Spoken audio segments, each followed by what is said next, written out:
Madam आप हमें ये बताएं कि एक नौजवान जब नशे पर लग जाता है तो उसका उसकी जात पर क्या इफेक्ट आता है और उसकी सराउंडिंग पे उसके जो माहौल है उस पर उसके क्या बुरे असरात मुरतब होते हैं। जी मैडम। अस्सलाम वालेकुम, मेरा नाम सुमेरा फजल है और मैं कंसल्टेंट क्लिनिकल साइकोलॉजिस्ट हूँ।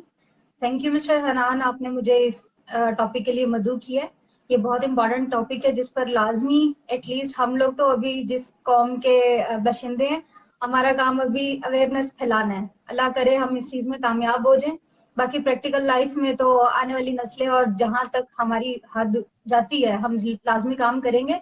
एक अच्छा टॉपिक है, इस पे बात करना जरूरी है। आपने क्वेश्चन किया है कि नौजवान अगर इस लत में पड़ जाता है तो उसकी अपनी जिंदगी पर इसके क्या असरात मुरतब हो सकते हैं। सबसे पहले तो अगर एक पर्सन की बात की जाए, एक इंसान की, एक इंडिविजुअल की बात की जाए, तो उसकी ब्रेन की जो एक्टिविटीज है उसमें बहुत डिस्टर्बेंस आ सकती है।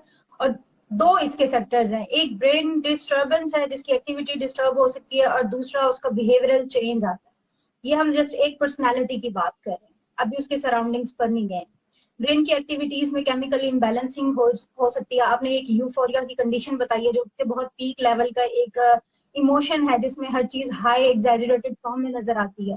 तो वो भी हमारी ब्रेन की एक्टिविटीज, हमारे न्यूरोट्रांसमीटर की ज्यादा एक्टिविटी और इम्बैलेंसिंग की वजह से ये सारी चीजें आ सकती हैं।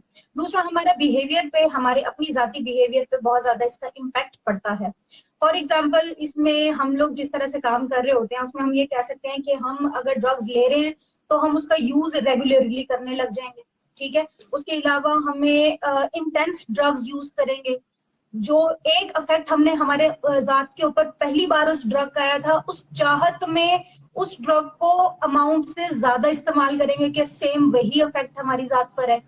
उससे एक और बिहेवियर निकलता है कि हम जो पर्सन है जो ड्रग एडिक्ट है वो चोरी चकारी की लत में भी पड़ सकता है, क्योंकि स्टार्टिंग में तो वो फाइनेंशियली फिर भी स्ट्रांग होता है या चलो उसके पास पैसे होते हैं जब वो स्टार्ट करता है ये काम। लेकिन बाय द टाइम इस्तेमाल करते करते वो वैसे तो किसी भी काम के लिए कैपेबल नहीं रहता है। उसका लॉस ऑफ इंटरेस्ट हो जाता है हर तरह की एक्टिविटी के लिए, डेली एक्टिविटी के लिए, इवन पर्सनल उसकी जो एक्टिविटीज है उनमें भी उसका इंटरेस्ट लो हो जाता है। तो वो पैसा कैसे कमाएगा? अब वो पैसा कमाने की सूरत में नहीं होता, इस वजह से वो स्टीलिंग करता है, वो चोरी करता है, ब्रेवरी करता है और लूट मार वगैरह करता है। तो ये उसके एक बिहेवियरल चेंजेस हैं जो एक सिर्फ एक पर्सनालिटी पे असरअंदाज हो रहे हैं। लेकिन ये चोरी एक इन्वायरमेंटल फैक्टर में भी इंक्लूड हो सकती है कि उसका इन्वायरमेंट पे भी उसका असर पड़ सकता है। दूसरा ये कि अगर हम इन्वायरमेंट की बात करें, इस चीज से रिलेटेड कि इन्वायरमेंट पे इसका क्या असर पड़ता है, तो एज अ कॉम, एज अ नेशन, जो यूथ है हमारी, स्पेशली जो ड्रग की लत में पड़ गई है हमारी यूथ, वो हमारा असासा है, वो हमारा कीमती असासा है, वो हमारा फ्यूचर है। अगर वही सिक्योर नहीं है, वही सेफ नहीं है, वही उसी का बिहेवियर ठीक नहीं है और वो किसी तरह से प्रोडक्टिव नहीं है, एक प्रोडक्टिव सिटीजन नहीं है, एक अच्छा शहरी नहीं साबित हो रहा और वो शहर अपने कौम के लिए कुछ नहीं कर पा रहा है, तो ऑब्वियसली हम लोगों का डाउनफॉल आएगा। हम लोग इन किसी यूथ के सहारे पे ही हैं और अगर यही काम नहीं करेगी तो हमारा फ्यूचर कुछ भी नहीं है।